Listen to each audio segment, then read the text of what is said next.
Penyesatan tertinggi, terbesar yang dilakukan oleh manusia di bumi ini adalah ketika ingin menggantikan Tuhan dengan makhluk. Nah, inilah yang terjadi. Jadi yang muncul dari Kristen itu adalah perpanjangan tangan iblis untuk salam satu Tuhan. Sahabat dimanapun berada, saya mohon untuk mensubscribe, like, dan juga men-share channel kita ini.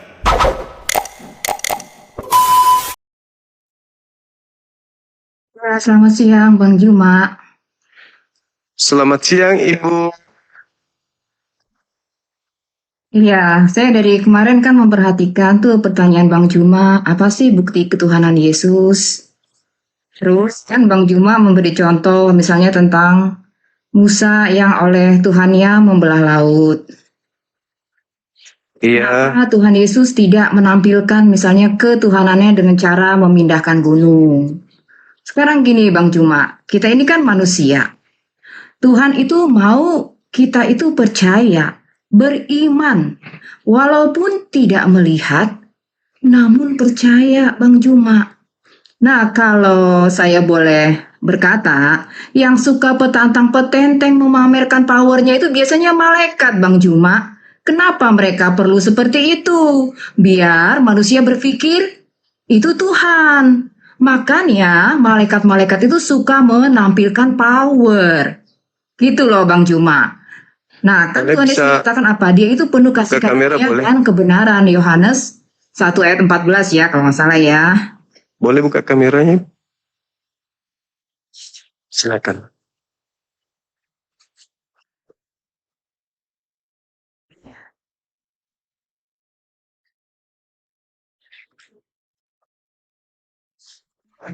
Segan saya sebenarnya buka kamera Bang Juma. Santai aja, Bu. Santai aja. Iya. Iya. Iya, jadi Bang Juma ya, prinsip kalau Anda minta tanda ya tentang ketuhanan Tuhan Yesus, Anda tuh sama aja dengan orang Farisi. Di Matius 16 dikatakan, mereka datang gini ya. Mungkin saya bacakan dulu ya, Bang Juma ayatnya sebentar ya. Iya. Sebentar.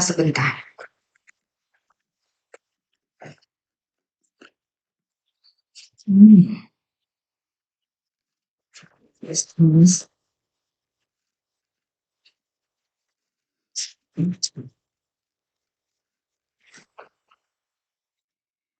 Nah, oke ya. Nih ya Bang Juma ya.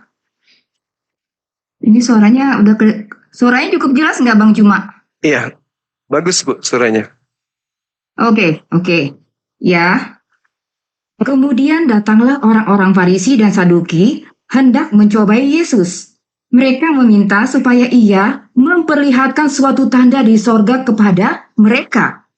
Tetapi jawab Yesus, pada petang hari karena langit merah, kamu berkata hari akan cerah. Dan pada hari, karena langit merah dan redup, kamu berkata hari buruk. Rupa langit kamu tahu membedakannya, tetapi tanda-tanda zaman tidak. Angkatan yang jahat dan tidak setia ini menuntut suatu tanda, tetapi kepada mereka tidak akan diberikan tanda selain tanda Nabi Yunus. Nah, ini orang-orang yang senantiasa menuntut tanda. Kenapa mereka menjadi begini, Bang Juma? Karena ya, kalau kita baca di Keluaran 4, itu juga Musa itu sebelum dia datang ke Firaun, dia harus menunjukkan tanda-tanda kepada para tua-tua itu. Jadi biar percaya mereka dengan apa yang mereka lihat. Nah, tapi kan kalau prinsip iman itu apa, Bang? Sekalipun kita maksudnya tidak ada dasar untuk percaya, tidak bisa melihat kemungkinan, tapi toh kita percaya. Contohnya Abraham. Abraham ya umur udah 100 tahunan, Bang, 100 tahun. Istrinya udah 90. Tapi karena dia percaya kepada firman Tuhan bahwa dia akan punya anak walaupun udah mati pucuk. Sarah udah mati haid. Jadi secara medis sebenarnya udah nggak bisa punya anak Bang Abraham dengan Sarah itu. Nah coba Abang bayangkan kalau Abraham dengan Sarah datang ke dokter klinik kandungan. Pasti kan kita senyum-senyum kan, ketawa-ketawa. Nggak mungkin mereka punya anak. Tetapi karena Tuhan yang ngomong, Tuhan yang berbisik kepada Abraham, toh dia percaya juga Bang. Padahal tuh zero possibilities buat Abraham dan Sarah untuk punya anak. Nah ini kita gini Bang, inilah kita manusia. Kita itu ya dituntut untuk percaya kepada Tuhan. Walaupun tanpa tanda-tanda atau mujizat-mujizat. Apalagi kita menuntut tanda. Kalau kita mengharapkan Tuhan seperti Power Rangers, wah, misalnya dia berjalan gempa bumi, itu pekerjaan malaikat, Bang. Kalau Abang baca di Matius 18 ya, Wahyu 18, satu malaikat aja, Bang, cukup untuk memenuhi pasokan akan listrik. Jadi kita hanya perlu satu malaikat, Bang, untuk memenuhi kebutuhan listrik satu bumi. Itu malaikat, Bang. Nah, Tuhan itu nggak kepengen kita itu berbasiskan pada apa yang kita lihat. Jadi hanya istilahnya haus kesaktian. Nah, inilah yang sebenarnya juga mendasari ketika Musa diutus ya. Jadi dia menampilkan tanda-tanda. Mungkin nanti kita baca, Bang, ayatnya. Musa menampilkan tanda-tanda kepada para tua-tua itu. Ya, jadi mereka percaya, oh begitu. Dan perlu tanda-tanda yang selanjutnya lagi. Padahal ya, maunya Tuhan tuh kita percaya aja, percaya bukan karena melihat. Kalau percaya karena melihat itu namanya bukan percaya lagi, Bang. Bukan berharap lagi. Kalau bisa dihitung ya, harapan itu, misalnya ini, wah, kalau masih ada harapan itu namanya bukan iman, Bang. Tetapi kalau udah zero hope, Bang, itu namanya iman. Ini yang orang nggak sering ngerti. Jadi kalau kita menuntut tanda-tanda dari Tuhan, kita apa bedanya dengan orang Farisi, Bang? Hanya memuaskan keinginan kita untuk melihat kesaktian. Itu. Dan satu lagi, Bang, ya. Ke malaikat-malaikat itu yang di sorga ya, sebelum mereka jatuh, katanya jatuh dalam dosa ya. Mereka apa, Bang? Mereka istilahnya lihat-lihatan dengan Tuhan, Bang. Tapi toh ya, mereka lihat-lihatan dengan Tuhan itu tidak membuat mereka apa, Bang? Tidak membuat mereka taat kepada Tuhan. Ya, mereka nggak punya masalah dengan kepercayaan, Bang, malaikat. Tetapi itu mereka memberontak ingin seperti Tuhan. Akhirnya mereka dilemparkan ke bumi ya, menurut kitab kami ya, Pak Bang Juma ya. Nah, dari sini aja Tuhan ngerti. Tuhan tuh ingin kita manusia, ya walaupun tidak seperti malaikat melihat Tuhan muka dengan muka, tetapi dia percaya kalau dia ingin kita itu perkasa. Perkasanya dalam apa? Dalam iman. Walaupun tidak melihat Tuhan, tapi percaya. Kalau malaikat kan lihat Tuhan, Bang, di sorga. Mereka lihat-lihatan, istilahnya gitu. Nah, ini yang kita nggak ngerti dari basis iman.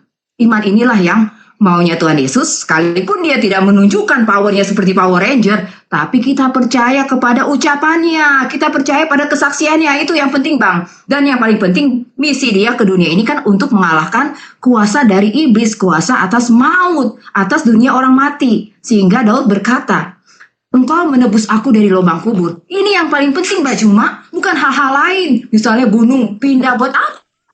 Yang penting buat kita itu apa? Kita memiliki jaminan hidup kekal bahwa ketika kita sudah meninggal, walaupun kita sudah mati, ketika kita mendengar suara Yesus, kita akan dibangkitkan kembali. Seperti itu, Bang Juma. Silakan. Oke, baik. Jadi Tuhan menciptakan akal manusia sebagai alat untuk memonitoring keberadaan Tuhan itu. Jadi kalau kita menggunakan akal sehat, Tuhan itu adalah entitas tunggal yang absolut, yang tidak serupa dengan apapun, yang memiliki kuasa yang maha dahsyat. Sedangkan manusia adalah makhluk yang berada pada ufuk yang berbeda dengan Tuhan. Manusia adalah ciptaan yang menempati ruang dan waktu. Manusia itu menempuh perjalanan relativitas waktu, terbawa oleh detik, menit, jam, hari, minggu, bulan, tahun, sampai kepada ketiadaan, kebinasaan. Nah, sedangkan yang kami tahu, Tuhan yang disembah oleh saudara kami, Rosi, bernama Yesus itu adalah anak manusia. Beliau terpenjara oleh ruang, beliau menempuh perjalanan relativitas waktu.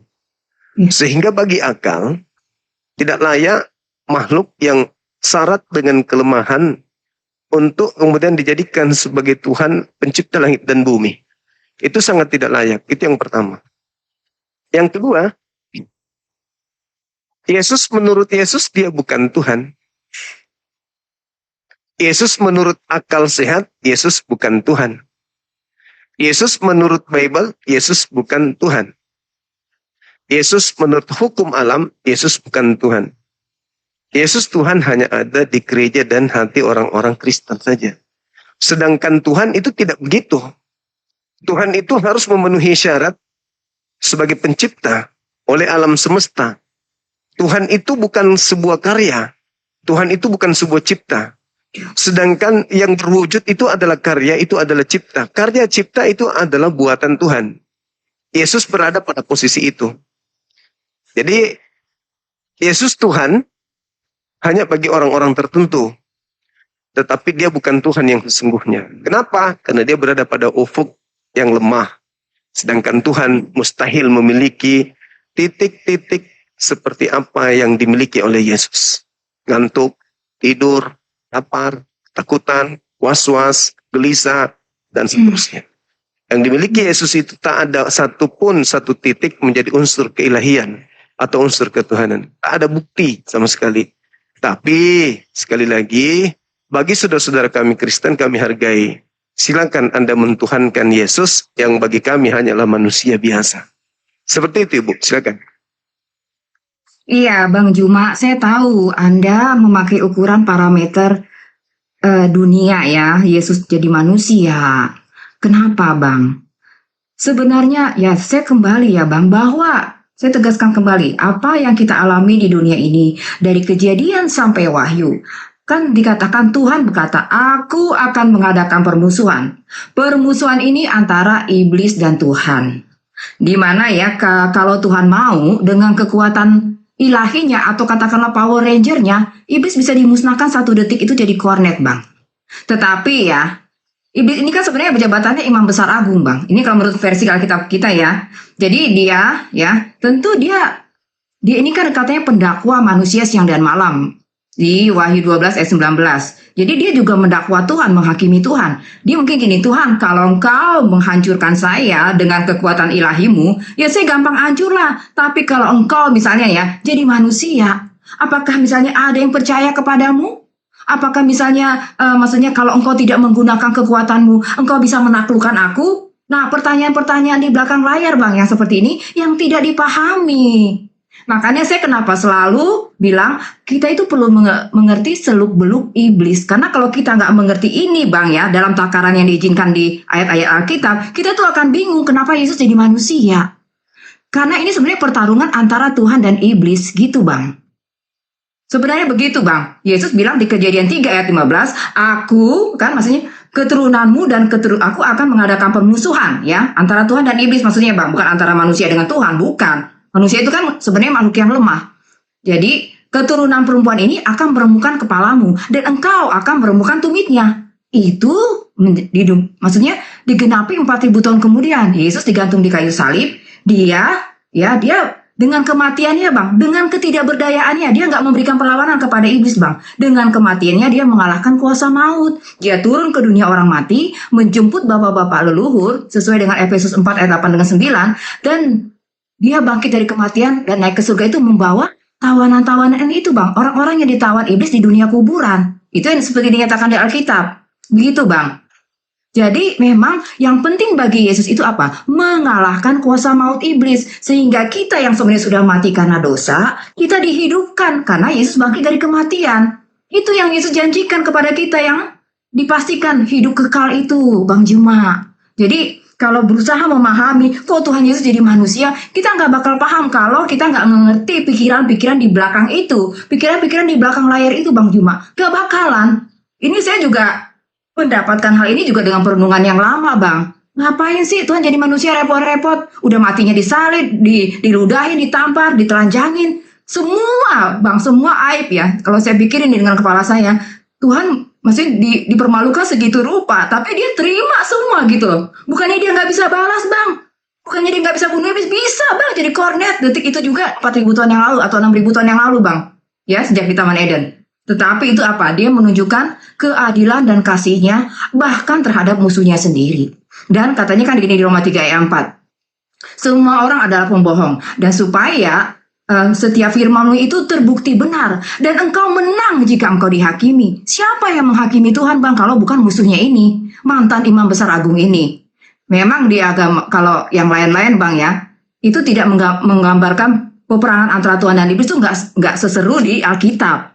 Tapi di Alkitab itu, Bang, ya, di Hezkiel 28, Yesaya 14 itu seru banget dan itulah yang sebenarnya menjadi ya bentangan antara dunia fisik dengan dunia alam roh. Gitu loh Bang. Ini yang sebenarnya di kekristenan sendiri juga nggak jelas Bang.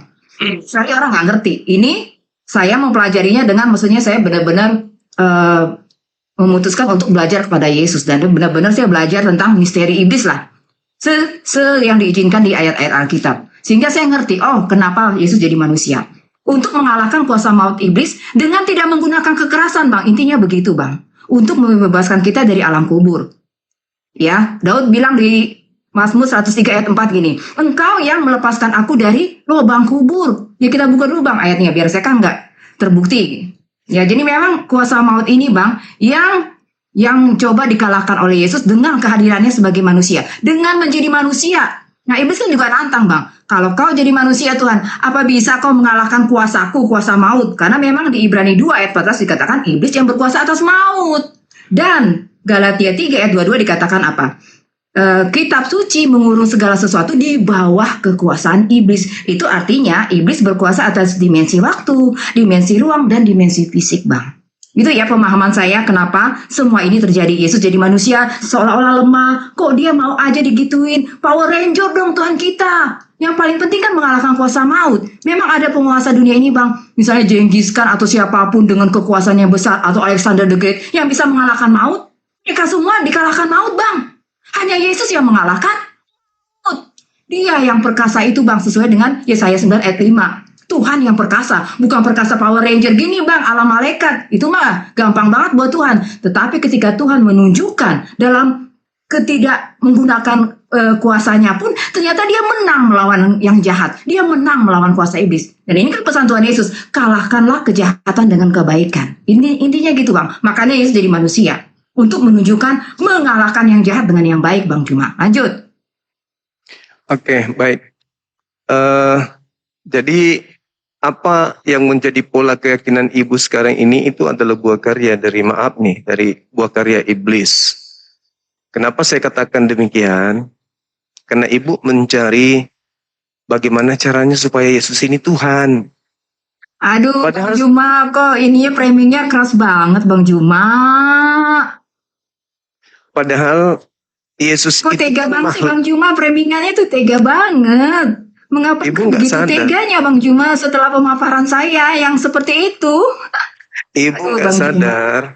Ibu nggak sadar kalau ibu sedang dipakai iblis untuk Aduh. mempromosikan. Oke, Nanti dalilnya ditanggapi masih aja dipakai ibu. iblis Bang. Ya tolong tunjukkan Bang. Oke, baik. Yesus berkata kepada muridnya di dalam Matius 24 nomor 4 nomor 5, waspadalah Bang, kepada Bang, penyesat. Sebentar Bang Juma, ini suaranya kecil banget loh ke saya. Sebentar ya, saya rubah dulu Bang. Ini suara Bang Juma tuh kecil banget. Nyampe ke saya bingung kenapa. Cek. Gimana? Iya suaranya suara Bang Juma tuh kecil banget buat saya. Saya nggak tahu apa yang terjadi. Sebentar.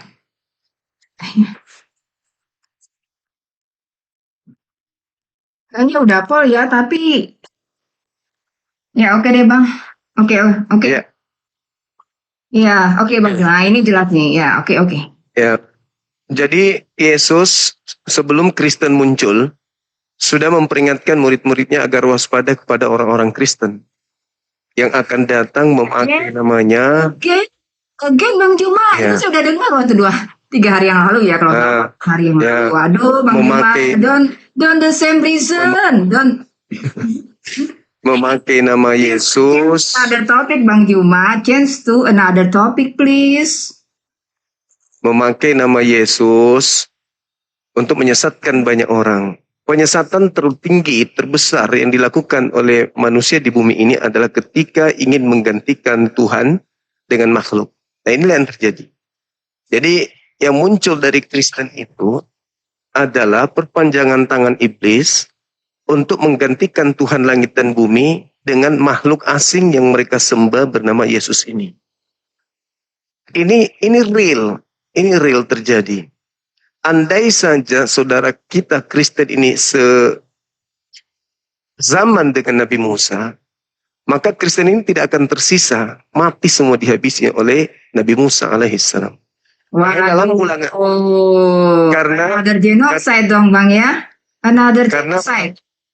Karena ulangan 13 di situ Tuhan memerintahkan melakukan agar Nabi Musa melakukan pembunuhan terhadap orang-orang yang melakukan kerusakan di atas muka bumi. Siapa mereka yang membuat kerusakan di atas muka bumi? Adalah mereka yang mengajak dan mengajarkan orang lain menyembah selain daripada Tuhan yang disembah oleh para nabi. Orang-orang Kristen mengajak orang lain menyembah kepada makhluk asing yang memakai nama Yesus biar numpang tenar, agar supaya orang-orang bisa terperdaya, bisa jatuh cinta dengan ajaran yang mengatasnamakan Yesus ini. Tuhan itu sudah ada. Pencipta langit dan bumi itu sudah ada. Tiba-tiba saja sekelompok manusia di bumi ini menjadikan Yesus yang adalah makhluk Tuhan, ciptaan Tuhan, manusia, utusan Tuhan, menjadi Tuhan untuk mengkudeta Tuhan yang sesungguhnya. Itu fakta, itu real. Sedangkan Yesus ketika datang di tengah-tengah kaumnya Bani Israel, terekam masih di dalam kitabnya saudara kami Kristen, Yesus mengatakan hidup kekal itu adalah mereka mengenal Engkau, satu-satunya Tuhan. Tidak boleh ada dua, tidak boleh ada nebeng. Yesus manusia ini tidak boleh nebeng, menjadi Tuhan juga di sana. Tetapi, kata Yesus, ada penyesat yang akan datang memakai namanya untuk menyesatkan banyak orang. Inilah yang ibu lakukan sekarang. Makanya orang-orang Yahudi itu tidak percaya kepada Kristen, karena Kristen ini dianggap sebagai sekte, bidat, yang mengajarkan menyembah kepada makhluk selain daripada Tuhan yang mereka sembah. Nah, Yesus juga berpesan agar waspada kepada penyesat yang datang memakai namanya dan akan menyesatkan banyak orang. Adalah mustahil Yesus itu Tuhan. Anak Maria, manusia lemah, tidak bisa berbuat apa-apa dari dirinya sendiri. Berkata-kata saja bukan dari dirinya, apalagi bermujizat. Tetapi dia adalah Tuhan yang luar biasa bagi orang-orang yang sudah terjerat oleh si penyesat. Dia mengajarkan Yesus Tuhan, Yesus Tuhan, Yesus Tuhan. Begitu juga si korban ini akan menyebar kemana-mana mencari mangsa yang lain untuk mengajak mereka yang orang lain ini masuk ke dalam lingkaran itu untuk bersama-sama ke neraka. Kenapa dia harus ke neraka? Ya karena menyembah selain Tuhan. Apa buktinya? Yesus bukan Tuhan, dia manusia. Titik. Tidak ada bukti Yesus Tuhan. Kecuali iman yang ibu katakan tadi di belakang sana, ada cerita-cerita di belakang sana. Ya itu ya keyakinan, kepercayaan. Tapi tidak ada bukti. Yesus sendiri tidak ada bukti pada dirinya menurut Yesus kalau dia Tuhan. Kalau utusan Tuhan, ya betul. Silakan Ibu. Iya, tadi kan Bang Juma mengacu pada Ulangan 13 ya Bang Juma ya. Kalau boleh jujur kan Bang Juma, jadi kalau Anda menganggap YHWH itu Tuhan, dan ini ayat dari YHWH Bang, yang di framing ya, menurut saya di framing kepada Yesus, dia tahu Yesus itu akan datang sebagai manusia, sesuai dengan Kejadian 3 ayat 15. Yesus sudah terang-terangan dari awal bilang Bang, bahwa dia akan datang sebagai manusia, sebagai keturunan perempuan, yang kita kemudian tahu bernama Maria. Abang tahu nggak Kejadian 6 itu kenapa Bang? Kejadian 6 ketika katanya anak-anak manusia, anak-anak Tuhan, melihat anak-anak manusia itu cantik-cantik dan mereka memilih anak-anak manusia itu sebagai istri. Kalau ya Kejadian 6 itu kan lalu lahirlah raksasa-raksasa, orang-orang yang gagah perkasa, orang-orang kenamaan, misalnya Hercules kayak gitu ya, atau Poseidon yang kisah-kisah zaman dulu. Nah, anak-anak, maksudnya anak-anak Tuhan ini atau para malaikat jatuh ini Bang, ya. Mereka akan menampilkan kekuasaan kepada penduduk bumi saat itu. Dan mereka, kan Tuhan udah bilang di Kejadian 3:15, aku akan datang sebagai manusia dari keturunan perempuan. Ya, tanpa benih laki-laki. Nah, mereka apa Bang? Si malaikat ini, para malaikat iblis ini kerjanya.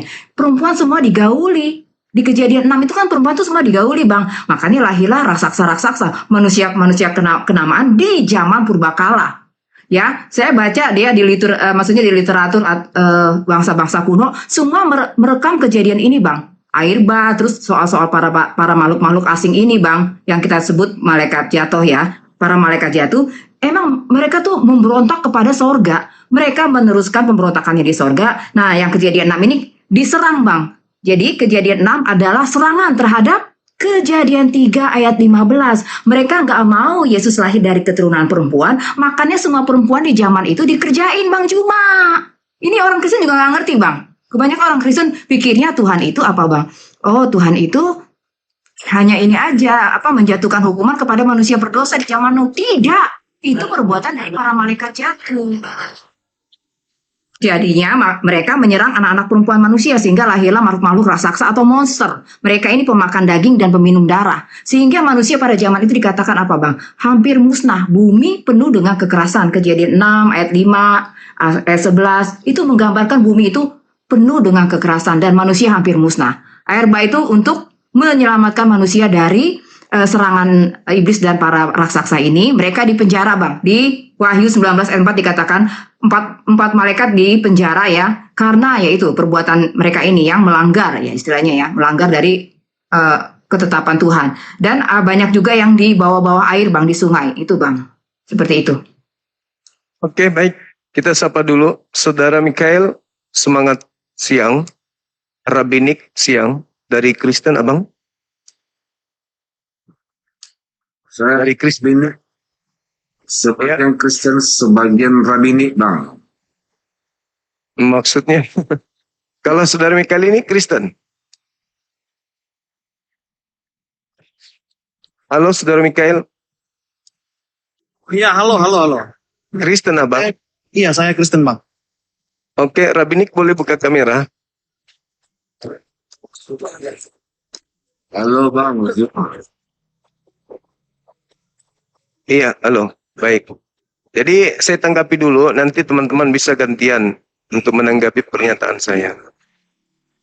Jadi sekali lagi, tema saya ini pingin bukti kalau Yesus itu Tuhan. Pingin bukti, bukan cuma iman, ya, bukan cuma keyakinan, kepercayaan. Ingin bukti karena Tuhan itu kudu ada bukti jadi Tuhan. Tuhan itu bukan makhluk. Tuhan itu tidak memiliki kelemahan. Nah, sedangkan Yesus syarat dengan kelemahan-kelemahan. Nah, kita ingin pembuktian. Karena yang tahu tentang Yesus adalah Yesus. Contoh, di dalam Yohanes 5 nomor 31. Yesus sendiri berkata begini, kalau aku bersaksi tentang diriku, maka kesaksianku itu tidaklah benar. Yesus nih yang mengatakan, kalau aku bersaksi tentang diriku sendiri, maka kesaksianku itu tidaklah benar. Jadi kalau teman-teman ini hanya berlandaskan kepercayaan, keyakinan, yang penting yakin, yang penting percaya, yang penting imani, ya itu levelnya sangat rendah. Karena Yesus aja bersaksi tentang dirinya sendiri, dia berucap tentang dirinya sendiri saja, kata Yesus, itu dikatakan tidak benar.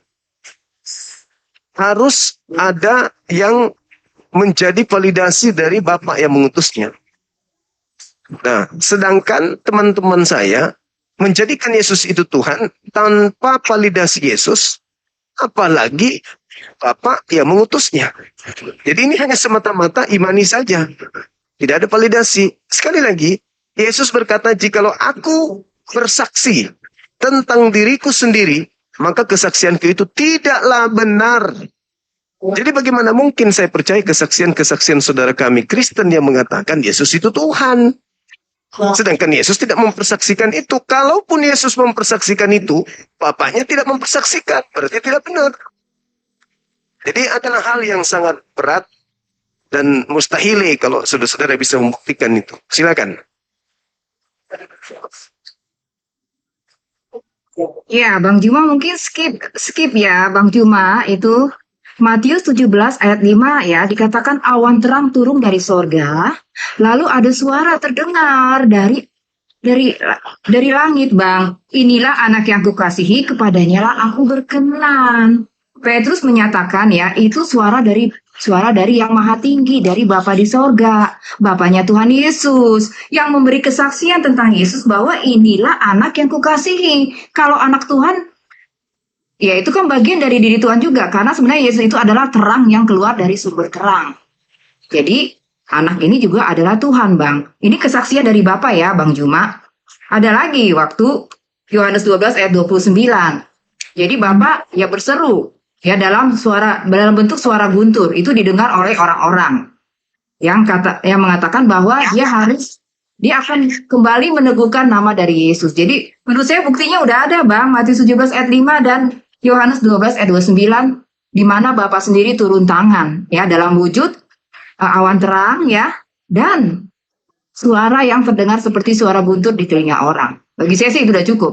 Kan Alkitab berkata di 2 Korintus 13 ayat 1, 2/3 kesaksian ya, suatu perkara itu sah. Maksudnya kalau suatu pemikiran ditopang oleh paling tidak 2 atau 3 ayat, itu udah sah Bang Juma. Itu sistematika teologinya begitu Bang Juma.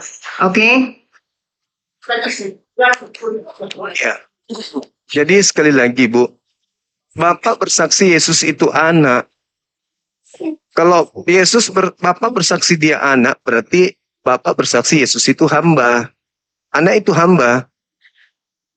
Di dalam Mazmur 68, 62, nomor 6, yang disebut hamba, anak itu hamba. Makanya orang-orang Yahudi disebut anak-anak Elohim, artinya hamba-hamba Elohim.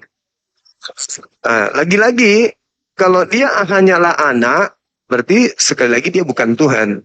Karena bertaburan anak Elohim, bukan cuma Yesus saja. Nah, jadi lagi-lagi gugur. Gugur lagi. Oke, kita Ya, lihat silakan. ya, Ibrani 9 Bang. Yes, Bapak bilang di hadapan anak-anak dia. Sebentar Bang, saya buka dulu ya Bang, biar saya nggak salah nomornya. Oke, sebentar. Mungkin ajak teman yang lain dulu ngobrol kali Bang, sebentar. Iya, silakan teman yang lain yang mau menanggapi, silakan. Oke, Bang Juma. Saya ingin menanggapi. Mungkin pertanyaan itu berangkat dari anggapan bahwa belum ada validasi Yesus itu adalah Tuhan. Benar kan? Bukan cuman gak ada validasi, memang gak ada bukti. Gak ada bukti sama sekali. Oke, baik. Dalam Islam Kristen, validasi tersebut justru terdapat dalam keseluruhan sial Alkitab. Yesus memiliki otoritas mengampuni dosa, menerima penyembahan, disebut Tuhan oleh para murid, dan terutama dibuktikan melalui kebangkitannya. Karena itu, orang kita Kristen percaya kepada Yesus bukan tanpa alasan, melainkan berdasarkan kesaksian yang mereka yakini.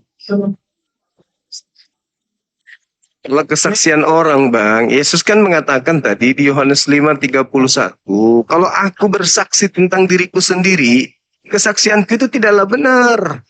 Jadi kalau orang-orang lain bersaksi tentang Yesus, bagaimana level kebenarannya? Nggak bisa. Yesus bersaksi tentang dirinya saja, tanpa ada validasi dari Bapa, itu tidak benar kata Yesus. Sedangkan Bapa bersaksi, Yesus itu sebagai anak. Jadi bagaimana ceritanya? Yesus, jalur mana mau dipakai? Yesus itu Tuhan. Oke, Bang. Pada dasarnya, agama itu tidak hanya berbicara tentang hal-hal yang dapat dibuktikan secara logis, tetapi juga tentang iman, wahyu, dan pengalaman spiritual. Jadi, mungkin agama dapat dikaitkan dengan logika, tetapi logika dan agama memiliki peran yang berbeda. Logika digunakan untuk menilai apakah suatu argumen konsisten, masuk akal, dan tidak saling bertentangan. Tetapi agama tidak hanya berbicara tentang hal-hal yang dapat dibuktikan secara logis, tapi juga tentang iman, wahyu, dan pengalaman spiritual. Jadi Bang, menurut saya pribadi, logika dapat digunakan untuk menguji ilmu agama, tetapi logika saja biasanya tidak dapat membuktikan seluruh isi suatu agama. Sebaliknya, iman tanpa kesediaan untuk berpikir juga dapat membuat seorang menerima sesuatu tanpa memahami alasannya. Ya, Bung, pembuktian tentang Yesus itu adalah Tuhan, itu Yesus sendiri yang harus bersaksi tentang itu dan harus disaksikan juga oleh Sang Bapa. Kan Yesus mengatakan dalam Yohanes 8, bukankah di dalam kitab Tauratmu dikatakan 2 saksi adalah sah? Akulah yang bersaksi tentang diriku dan Bapa juga bersaksi tentang diriku. Itu kata Yesus. Nah, sekarang orang Kristen, saudara kami Kristen, membangun keyakinan, kepercayaan, konsep agama, bahwa Yesus itu adalah Tuhan. Nah, itu menurut Kristen. Tetapi bagaimana dengan menurut Yesus? Ya, Yesus harus bersaksi kalau dia adalah Tuhan. dan bapaknya pun harus bersaksi kalau Yesus itu adalah Tuhan. Nah, permasalahannya di sini adalah Yesus hanya anak. Dia bukan Bapa. Yang Tuhan itu Bapa. Yesus hanya anak. Anak posisinya ya hamba. Hamba ini sebagai utusan Tuhan kepada kaumnya Bani Israel. Kenapa muncul orang-orang yang sekarang ini menjadikannya Tuhan? Karena Bapa memberikan otoritas kepada Yesus untuk menjadi Tuhan bagi orang-orang tertentu saja. Di dalam KPR 2:36, seluruh orang Israel harus tahu bahwa dengan pasti bahwa Tuhan Elohim telah membuat Yesus menjadi Tuhan dan Kristus. Untuk siapa? Untuk orang-orang tertentu saja. Nah, orang-orang tertentu ini, yaitu orang Farisi, menjelajahi daratan, menyeberangi lautan untuk mengajak orang-orang asing ikut masuk ke dalam konsep bertuhan kepada makhluk Tuhan bernama Yesus. Inilah kalian yang menjadi pengikutnya, menuhankan kepada Yesus yang tadinya bukan Tuhan, dibuat menjadi Tuhan oleh Sang Bapa, pencipta langit dan bumi dalam konsep agama Yahudi. Itu fakta, itu real. Jadi kalau saudara kemudian mencari data-data Yesus bersaksi tentang dirinya adalah Tuhan, kau memang nggak ada. Karena Yesus ini hanya dibuat menjadi Tuhan untuk golongan tertentu saja. Bukan Tuhan langit dan bumi Yesus itu. Tapi Tuhan hanya untuk orang Farisi dan pengikutnya. Oh, itu hukuman dari Tuhan pencipta langit dan bumi kepada orang Farisi, kepada ahli Taurat yang membenci Yesus. Baca coba itu dalilnya, silakan.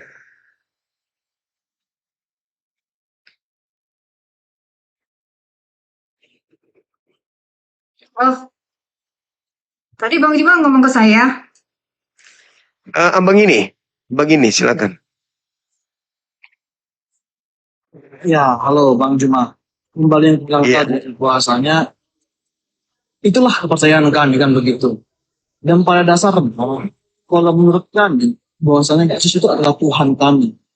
Tuhan itu adalah Allah kami sendiri. Jadi mau bagaimanapun akal sehat dari pihak Bang Juma mengatakan bahwasanya itu bukan Tuhan, ya kami tidak bisa menerima itu begitu. Jadi saya menganggapnya tujuan forum ini sebenarnya apa kan begitu? Apakah untuk benar-benar mencari kebenaran atau membangun pemahaman? Atau apakah forum ini memberikan ruang yang adil bagi pihak kami yang Kristen untuk menjelaskan keyakinan kami secara utuh? Jadi ketika kami menjelaskan mengenai keyakinan kami, tetapi mungkin dari pihak orang Bang Juma, mungkin contoh nih pada para penonton ini saling menyerang. Jadi apa ya? Kami berhak, kami mempunyai kebebasan kami untuk menurut agama kami. Tapi ketika ajaran kami yang mungkin agak melenceng menurut kalian, ya itu tidak ada urusan sama kalian, begitu loh. Iya Bang, saya paham, saya ngerti. Cuman kan agama Anda ini tidak seperti agama Hindu, agama Buddha, agama yang tidak memiliki misi. Agama Anda kan punya misi, jadikanlah seluruh bangsa menjadi Sebentar ya Bang, Kristen. semakin dulu ya Bang Juma, sebentar. Iya, makasih Bu. Iya kan? Jadikanlah seluruh bangsa menjadi Kristen. Nah, kami orang Islam ini mana mau jadi Kristen? Saat kami harus diajak juga menyembah kepada Tuhan yang dilantik dari Tuhannya orang Yahudi, ya kami nggak mau lah. Kami maunya bertuhan kepada Tuhan yang ori, bukan Tuhan-Tuhanan. Sedangkan kalian datang, jadikanlah seluruh bangsa menjadi Kristen, yang kalian ajak kita menjadi Kristen untuk menyembah kepada Tuhan yang dilantik oleh Tuhan yang senior. Bagaimana mungkin mau kami? Oleh karena itu kita perdebatkan, kita perdiskusikan, kita minta pertanggungjawaban, validasi. Terkait sadar nggak orang Kristen ini kalau mereka sudah terjerat oleh jeratan Farisi. Bahwa orang Farisi dihukum oleh Tuhannya Yahudi dengan karena dia menolak Yesus. Sehingga Tuhannya Yahudi menjadikan Yesus orang yang dikasihi ini menjadi Tuhan bagi mereka orang-orang jahat. Nah, orang jahat di kalangan ahli Torah, ahli kitab, Bani Israel, itu keluar dari Yerusalem mencari mangsa, mencari korban, mencari pengikut, mencari sesama. Terjaringlah kalian orang-orang yang bermimpi punya Tuhan yang memiliki kasih begitu sempurna, mati di atas tiang salib, untuk kemudian nebus dosa kalian. Itu adalah modal utama untuk menjerat. Karena semua manusia ingin dosanya dihapuskan. Semua manusia ingin berdosa, tetapi semua manusia tidak ingin dosa itu berimbas kepadanya. Mereka ingin melakukan dosa, tapi ada yang menanggung. Maka solusi yang diberikan oleh iblis adalah masuk ke dalam agama yang mereka bawa, supaya orang-orang bisa merasa tenang hidup. Bermaksiat, tapi masuk surga. Tidak menjalankan perintah Tuhan, tapi masuk surga. Tidak menyembah Tuhan tapi masuk surga. Nah, itulah yang dijual oleh iblis. Sehingga kalian terjerat masuk ke dalam menyembah kepada Tuhan yang dilantik. Yesus itu Tuhan memang dilantik oleh Tuhannya Yahudi. Dalilnya di mana? KPR 2:36, Roma 14 nomor 9. Untuk itulah Yesus mati agar ia dibangkitkan oleh Tuhan untuk menjadi Tuhan. Jadi bukan kita usil, tidak. Tapi agama kalian adalah agama syiar. Jadi karena seluruh bangsa menjadi Kristen, ya kami nggak mau. Apa alasannya kami nggak mau? Kami masih waras. Sebagaimana orang Yahudi tidak mau jadi Kristen, lebih-lebih kami. Orang Yahudi aja nggak mau Kristen, apalagi kami umat Islam. Kenapa orang Yahudi tidak mau jadi Kristen? Karena di Kristen Tuhannya itu adalah Tuhan yang dilantik, Tuhan yang dibuat oleh Tuhannya mereka. Sedangkan yang tertipu di sana adalah kelompok asing yang tidak tahu menahu tentang kejadian tersebut. Tiba-tiba saja datang, mau menjadikan kami Kristen. Tunggu dulu. Kamu mengajak kita menyembah siapa? Oh, menyembah kepada Yesus. Oh, sorry. Yesus itu hanyalah Tuhan bagi orang Farisi. Dibuat oleh Tuhannya Yahudi sebagai hukuman kepada mereka. Nah, orang Farisi tidak ingin masuk neraka sendiri, maka orang Farisi menjelajahi daratan, menyeberangi lautan untuk mentobatkan orang lain menjadi pengikutnya, menjadi orang neraka yang 2 kali lebih jahat daripada mereka. Maka lahirlah sekte Kristen. Kristen inilah buah daripada ajaran Farisi, di mana Kristen menjadi kendaraan untuk menjaring manusia-manusia yang mimpi masuk surga tapi tidak mau menyembah Tuhan, tapi menyembah utusan Tuhan. Itulah saudara, itulah Kristen. Tapi bagi kami itu tidak masuk akal. Apalagi masuk surga. Masuk akal aja tidak. Nah, tapi kalau ketika Anda mengatakan, wah kami ini punya hak untuk beragama, silahkan. Tidak ada paksaan. Anda mau bertuhan siapapun, silahkan. Tapi ini kan kita berbicara mengenai diskusi lintas agama, Bung. Kenapa Yesus dikatakan Tuhan? Kenapa Yesus kemudian diajarkan dengan pola bermacam-macam oleh Kristen dan seterusnya? Sementara Kristen tahu di dalam Bible Yesus hanyalah Tuhan yang dilantik menjadi Tuhan. Bukan Tuhan yang sebenarnya, tapi Tuhan ece-ece. Tuhan ece-ece Yesus itu yang dilantik oleh Tuhan Yahudi untuk Bani Israel yang jahat. Begitu, Bung. Silakan.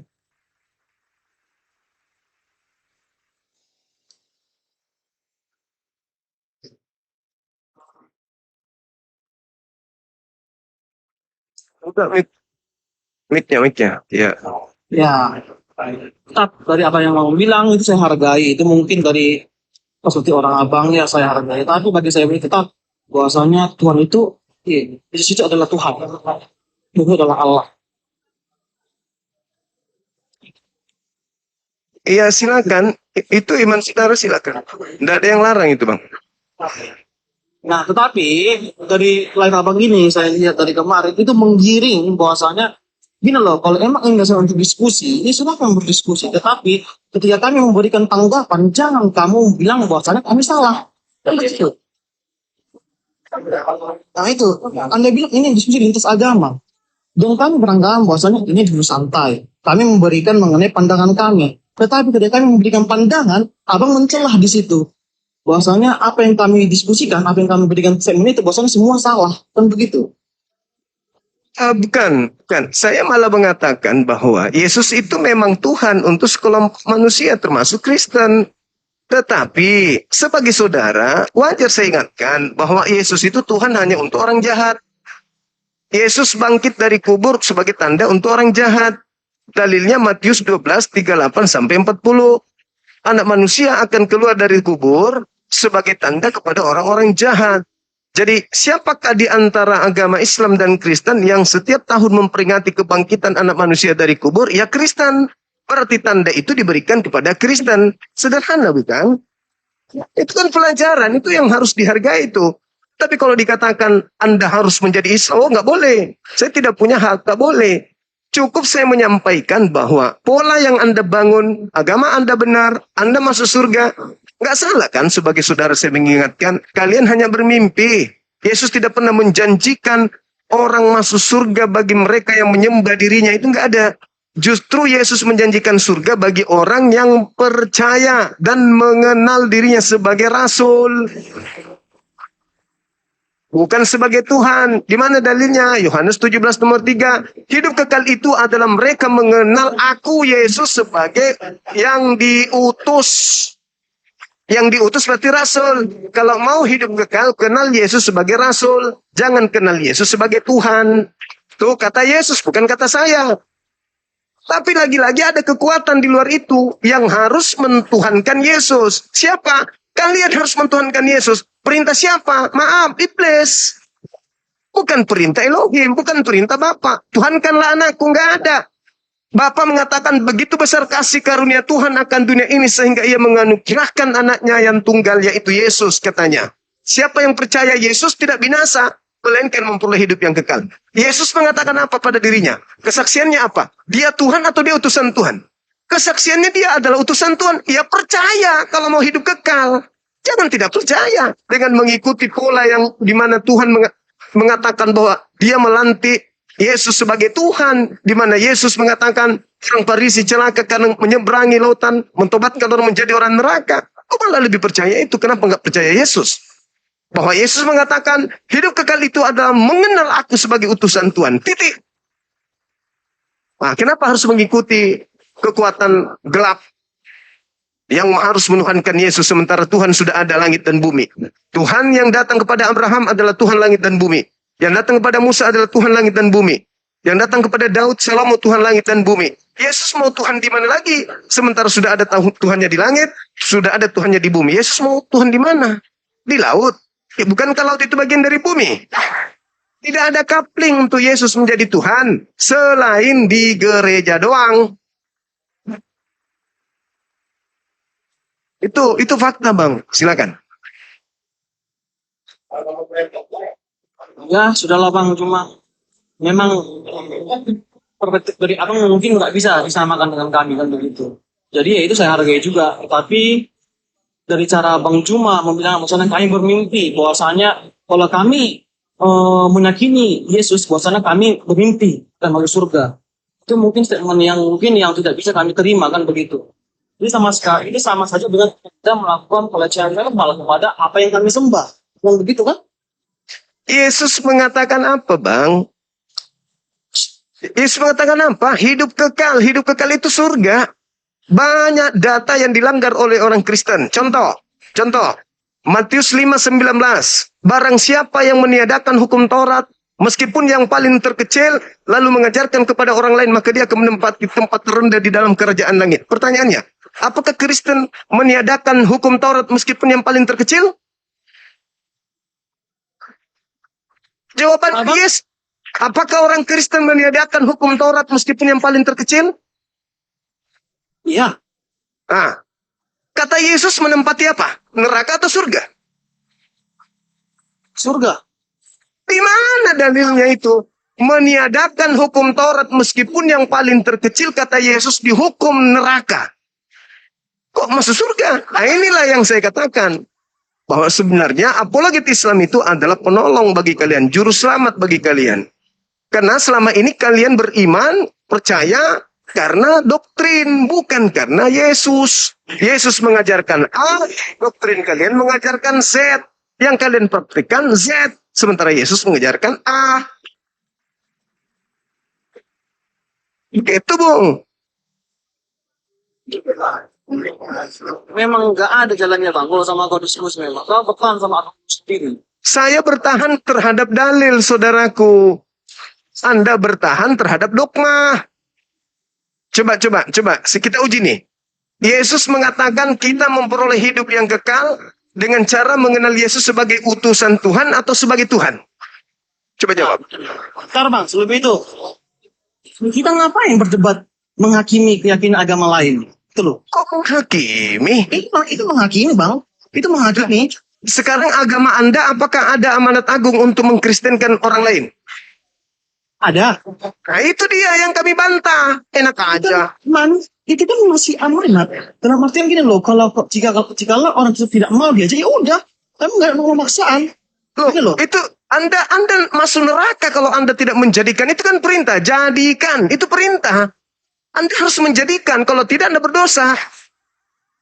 Itu dalil. Jadikanlah seluruh bangsa. Itu perintah atau bukan? Perintah, itu benar perintah. Itu perintah. Kalau Anda tidak menjadikan, Anda berdosa nggak? Kenapa? Kalau Anda tidak menjadikan sesuai dengan perintah, Anda berdosa nggak? Tidak. Mana perintahnya tidak berdosa kalau ada perintah dilanggar?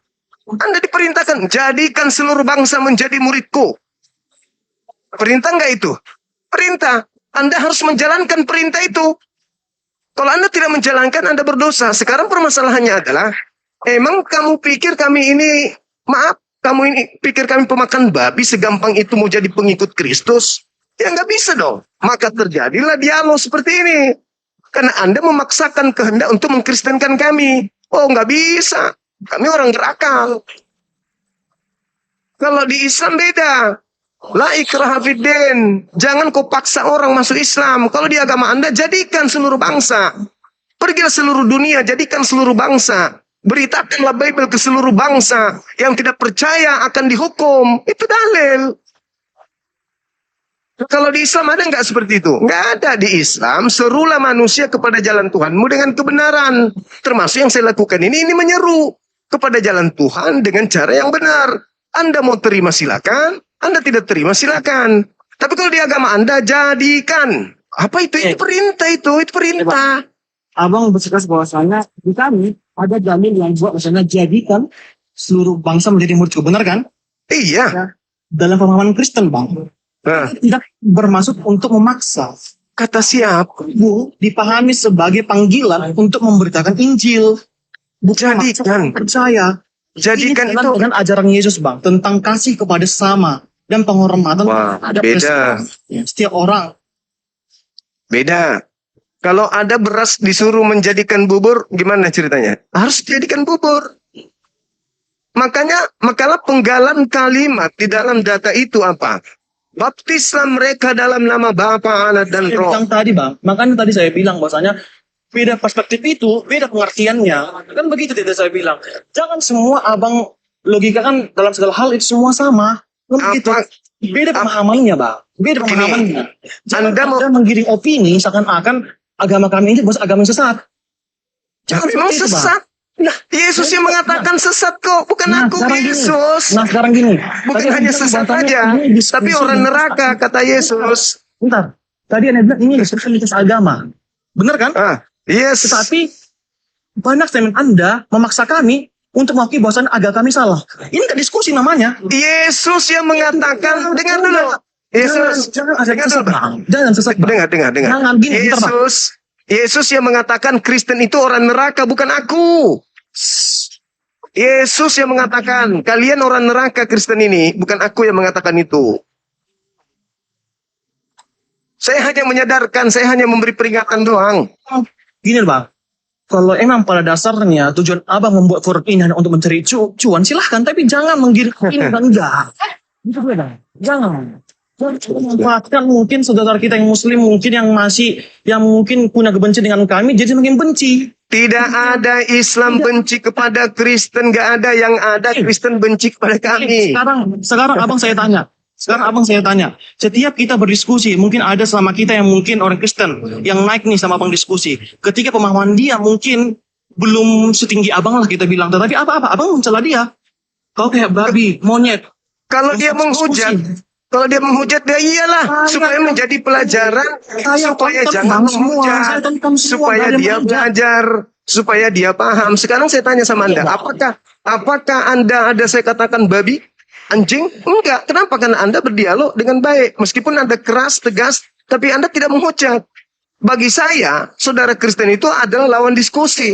Ketika mereka datang dengan menghujat, harus kusadarkan mereka bahwa yang dihadapi ini orang yang bisa juga menghujat. Maka sebaiknya jangan menghujat.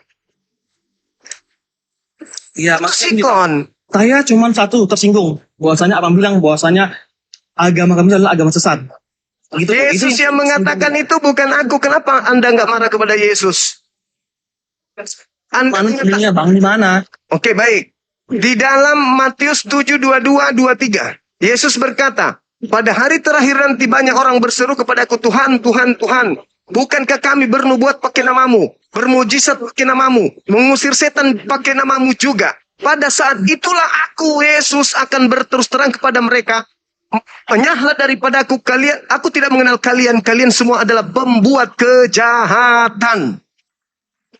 Siapa yang memanggil Yesus Tuhan, bernubuat, mengusir setan, bermujizat pakai nama Yesus? Islam atau Kristen? Kristen. Nah, itulah kalian pembuat kejahatan itu. Kenapa Anda bilang saya yang mengatakan kalian jahat? Yesus yang mengatakan kalian jahat, bukan aku. Ini loh Bang, memang ada dalam ajaran mungkin yang ngasih kontradiksi. Tapi mungkin di kehidupan nyata, kita di live ini Bang, memang ada agama yang seperti, memang ada kami seperti itu semua orang, pihak orang abang, kan tidak ada. Maksudnya apa? Kan kita berbicara, Yesus mengatakan, kalian adalah pembuat kejahatan. Kristen ini pembuat kejahatan. Yang namanya kejahatan di atas muka bumi ini harus diberantas. Karena mereka adalah pembuat kerusakan di atas muka bumi. Dengan cara apa kita berantas? Mari kita dialog. Mari kita uji kelayakan. Ada meja akademisi. Kita uji materi yang ada. Kalau Anda tidak suka, Anda tinggal belajar. Ketika Anda punya ilmu, tantang ilmu itu. Jangan Anda kemudian menyek-menyek, termehek-mehek, merasa tersakiti. Anda sederhana aja. Ketika saya berbicara, menurut Yesus, agama yang dientaskan dari pengajaran orang Farisi dan ahli Torah di luar mereka itu adalah orang neraka yang 2 kali lebih jahat daripada mereka. Bantah dalil itu, sederhana bukan? Itu bisa ada lihat di Matius 7 ayat 21-23. Bukan setiap orang yang berseru kepadaku, Tuhan, Tuhan, akan masuk ke dalam kerajaan surga. Aku akan berkata kepada mereka, aku tidak pernah mengenal kamu. Enyahlah daripadaku, kamu sekalian membuat kejahatan. Ayat ini Bang, bukan ditunjukkan kepada semua orang Kristen, melainkan kepada yang mengaku mengikuti Yesus tetapi hidupnya tidak melakukan kehendak Allah. Nah, sekarang gini, orang Kristen mana yang melakukan kehendak Allah? Coba tunjukkan kepada saya. Orang Kristen mana yang melakukan kehendak Tuhan?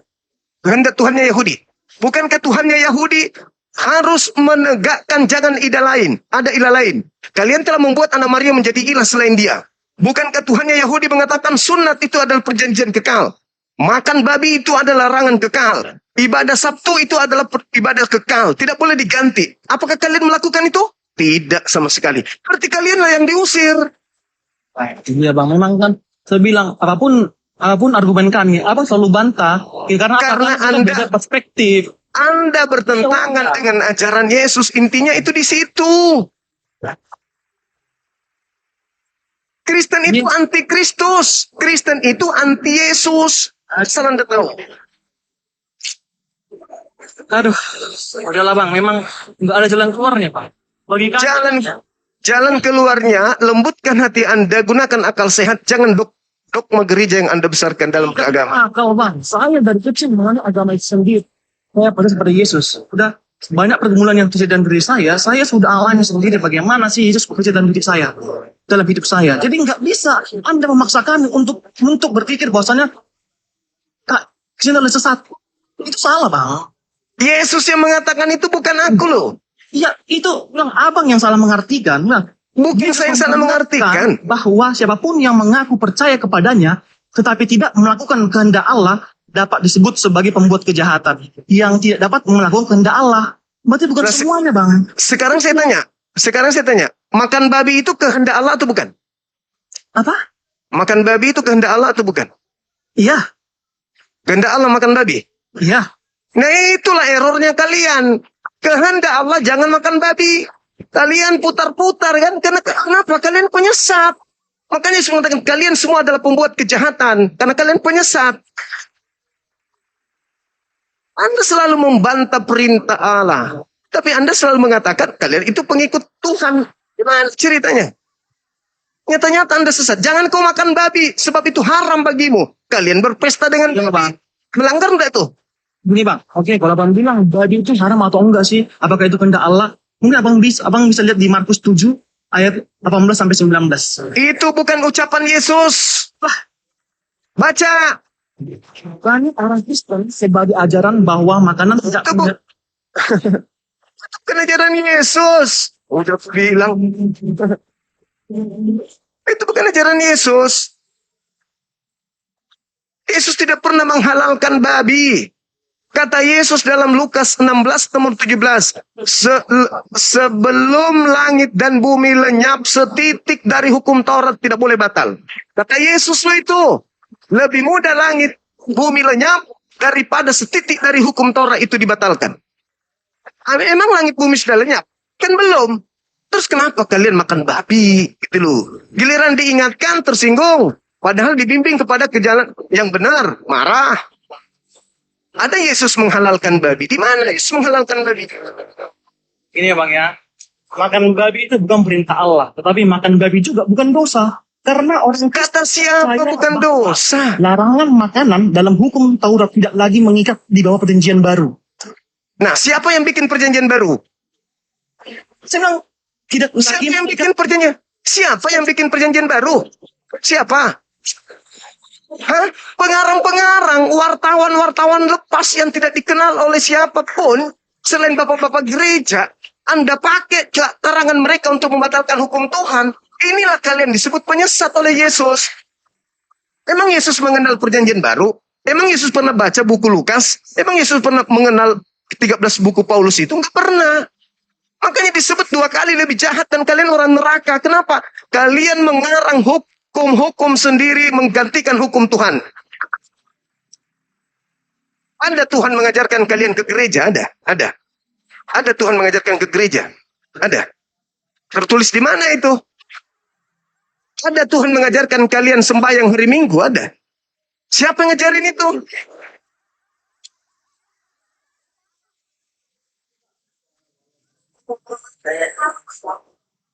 Memang, udahlah Bang, capek aku sama mau diskusi. Ngomong gak ada gunanya, Ya. udahlah. Itu persyaratan kan, ya udah saya hargai, ya udah gitu aja Bang. Sama, Mungkin saya pribadi Bang, punya satu Bang. Silakan. Silakan. Apa intinya? Intinya apa? Intinya satu adalah Anda menemukan diri Anda membantah semua ajaran Yesus. Titik.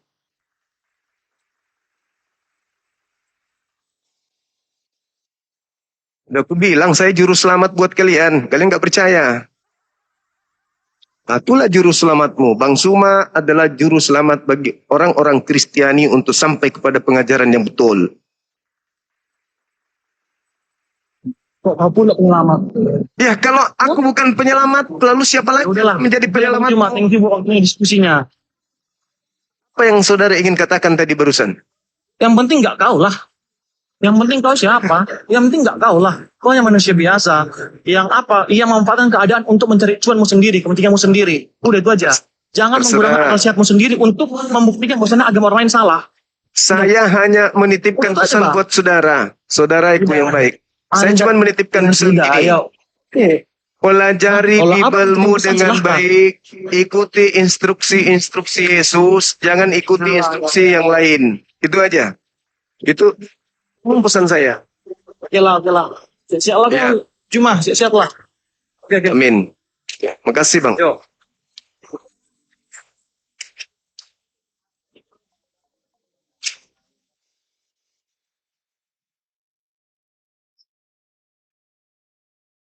Aku nggak ada ngajarin kau masuk Islam kok. Hah? Aku cuma ngajarin kau itu untuk menjadi pengikut Yesus. Aku ngajarin kau masuk Islam rupanya kan. Gak, aku cuma mau kau jadi pengikut Yesus yang betul. Sahabat bisa barakallah fik. Aku ngajarin kau jadilah pengikut Yesus yang benar. Jangan kau jadi Kristen, bos. Mana ada Yesus mengajarkan kekristenan? Gak ada. Secuil pun Yesus tidak pernah mengajarkan Kristen kepada pengikutnya atau kepada siapa yang ada di tengah-tengah atau di depannya atau di belakang di sampingnya. Yesus itu tidak pernah. Yesus malah mengatakan, celakalah ahli Taurat. Siapa itu? Celakalah orang Farisi. Siapa itu? Engkau menyeberangi lautan, menjelajahi daratan, mentobatkan orang menjadi pengikutmu. Setelah jadi pengikutmu, kau jadikan dia menjadi orang apa? Orang neraka yang 2 kali lebih jahat. Itu siapa? Alamak. Jangan jadi Islam. Islam itu berat. Minimal Anda duduk merenung, baca Bible dengan baik-baik. Buka ini hati, buka pikiran. Jangan doktrin, jangan dogma. Duduk baik-baik, baca Bible. Katanya percaya kepada Yesus. Kalau percaya kepada Yesus, dudukkan Yesus sebagai oknum yang Anda percayai 100%. Titik. Titiknya sebesar pelabuhan Soekarno-Hatta. Apa? Bandar Soekarno-Hatta. Nah. Pasulan sangkala. Iya.